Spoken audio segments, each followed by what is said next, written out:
In Tokyo in 2013, an underperforming salaryman was fired by his supervisor, who then pushed the supervisor in front of a moving train. As the supervisor falls onto the tracks, time stops and he hears the voice of a self-proclaimed god coming from the people at the station, demanding the supervisor acknowledge him as God. The supervisor asserts his opinion that the being is not God and names it Being X. Being X comes to the conclusion that the salaryman lacks faith in him because he does not live in circumstances that would require him to have faith, and decides to reincarnate the unrepentant supervisor in an alternate 1913-era Europe, where he would potentially face enough troubles that he would have no choice but to have faith in Being X.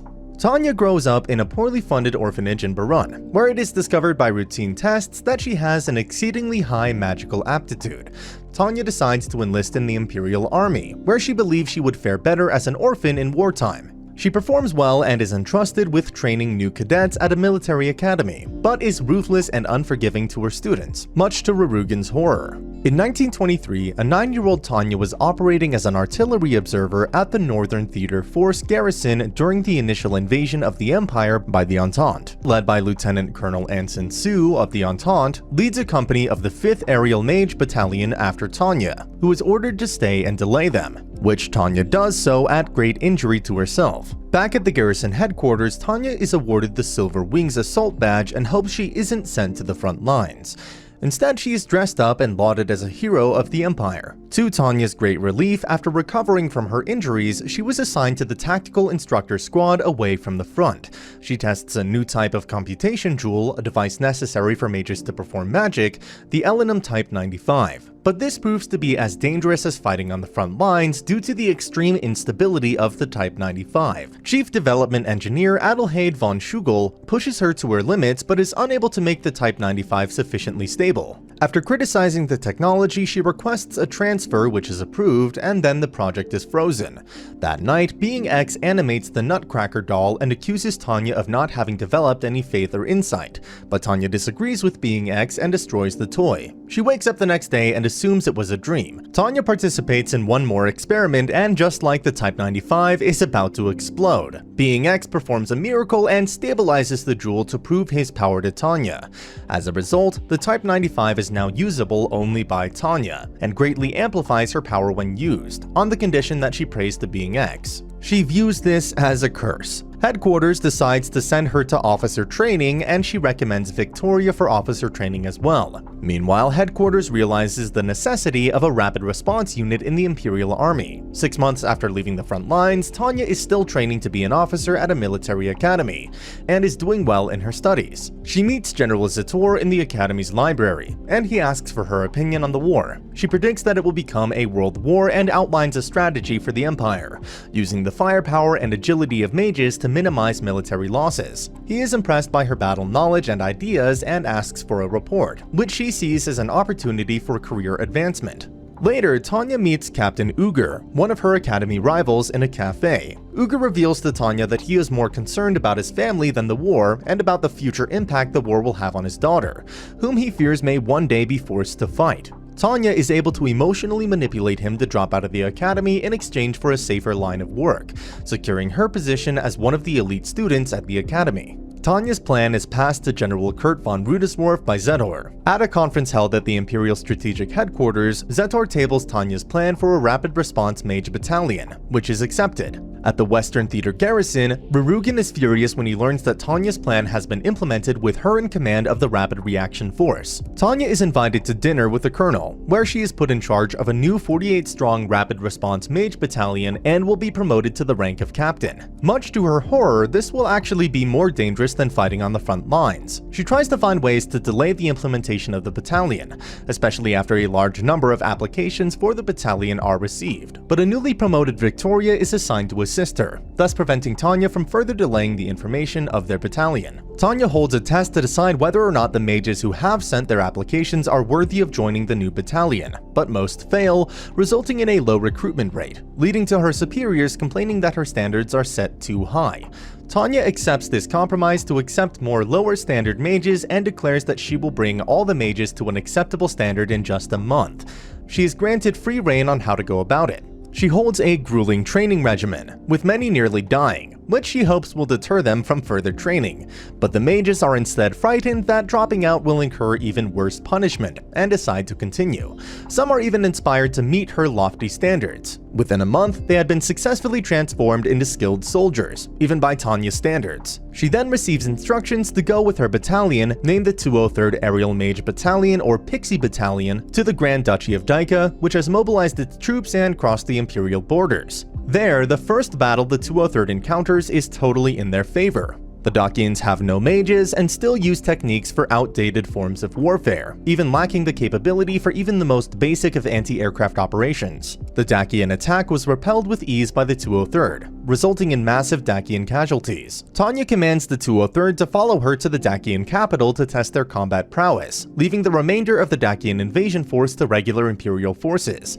There, they locate the Republic-backed Carbelius Arms factory, which is undefended from aerial attack. Tanya orders the 203rd to attack it, but in accordance with international law, they can only destroy the factory if they have declared their intentions in advance, allowing for armed retaliation. This would give away the 203rd's surprise advantage. However, Tanya uses a childlike voice to broadcast her intentions to destroy the factory over the radio, which is dismissed by factory workers as a harmless child's prank, allowing the 203rd to completely destroy the factory. The 203rd, satisfied with their overwhelming success, returns to base. The Imperial headquarters concludes that Imperial troops should be able to completely occupy Daika by winter and turns their attention to the fact that the Empire is still fighting on two fronts, against the Entente and the Republic. They decide to focus their efforts on destroying the Entente first, but are worried there will not be sufficient supplies to do so, with there only being enough to last the Imperial army through winter. Finally, an order is sent for the 203rd to transfer to Norden against the Entente. Later, Tanya and Victoria discuss the possibility of the Entente being allied to the Republic and/or the Allied Kingdom, analogous to the United Kingdom, which is later shown to be true.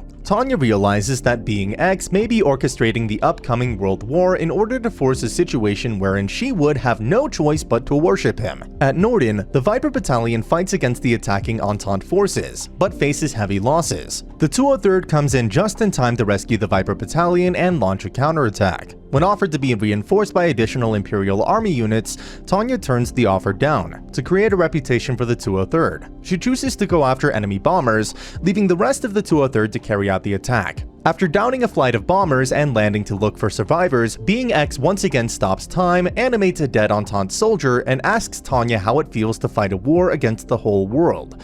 Tanya shoots Being X's avatar down and later eradicates a hidden Allied Kingdom observation post that was gathering data on her.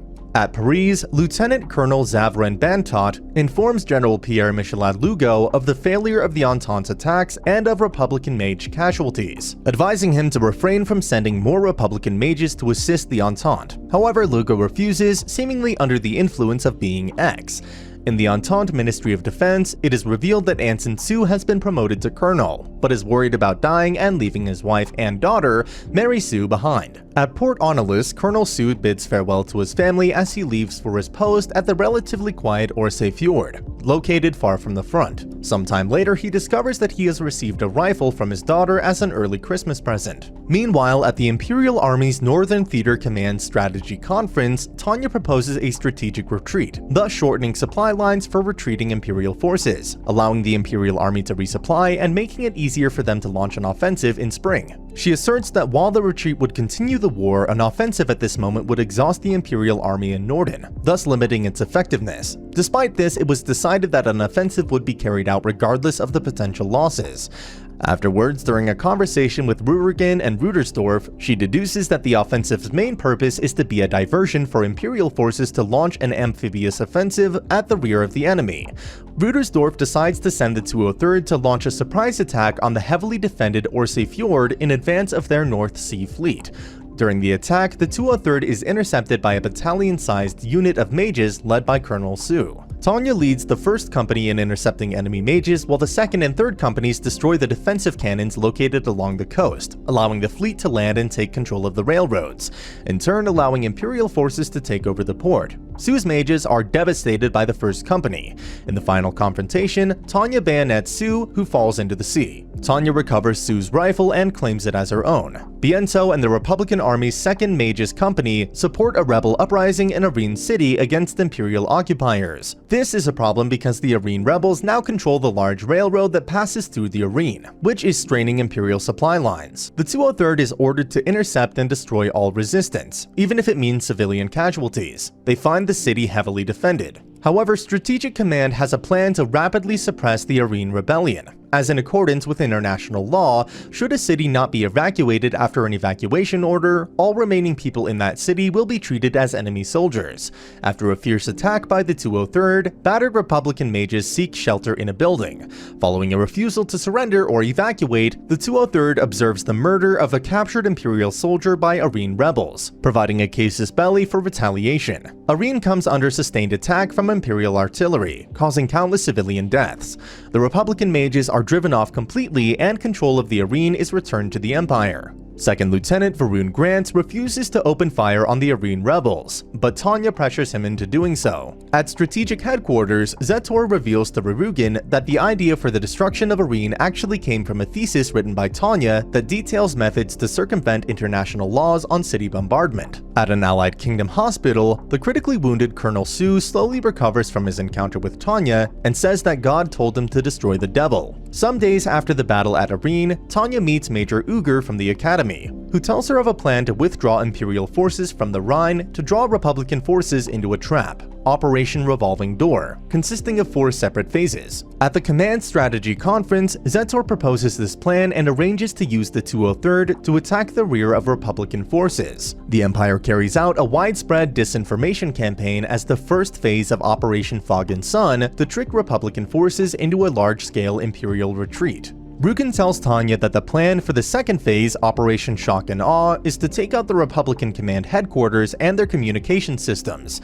Shugel announces that a new high-speed rocket weapon, the V-1, will transport the 203rd to the 3 potential locations of the enemy headquarters. Meanwhile, on the Rhine, Imperial troops retreat from the front, resulting in the confident advance of the Republican forces. Unbeknownst to them, the Imperial army left booby traps while retreating. Su is shown to have survived, and he is seen to be traveling on an Allied Kingdom ship and plotting his revenge on Tanya. Following the success of Operation Shock and Awe, the 203rd proceeds to retreat via submarine. At the Imperial High Council, various military leaders undergo grilling by government officials on their strategy of withdrawal, accused of exposing Imperial manufacturing facilities to potential Republican attack.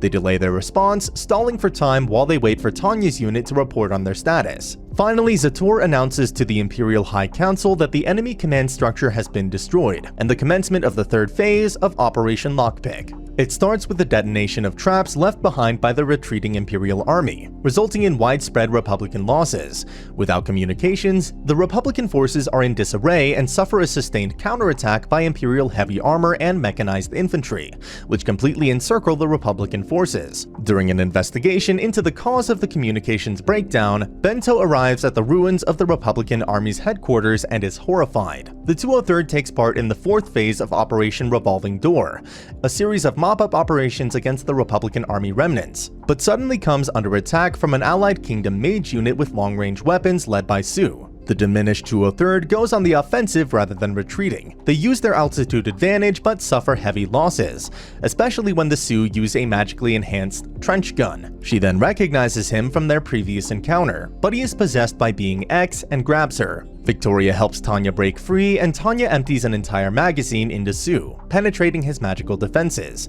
Riddled with bullets, he detonates an explosive, but Tanya and Victoria resist the blast, just as a battalion of Imperial reinforcements arrive and chase off the Allied Kingdom mages. It is shown that while injured, most of the 203rd have survived. After the severe losses suffered by Republican forces because of Operation Revolving Door, the Republican army abandoned Paris, resulting in Imperial forces moving in and occupying the city. The Imperial High Council congratulates the military on their success and discusses the acquisition of the Republic's colonies. While the men of the 203rd celebrate on a Republican beach, Tanya and Victoria discuss the end of the war, and Tanya suspects the Republic is planning to evacuate by sea to prepare for a counteroffensive. She requests permission to attack the Republican military port of Brest, but it is refused, and she is also prevented from undertaking her own reconnaissance. She bemoans this opportunity to end the war. While the Empire celebrates the truce that could finally lead to an armistice and so to the end of the war, Tanya explains to Rurugan her being aware of the fact that it is only a matter of time for the war to restart, since the Republic and all other nations will never allow the Empire to become the most powerful country in Europe. But more so, refusing to admit defeat and choosing to keep fighting no matter the consequences is simply part of human nature.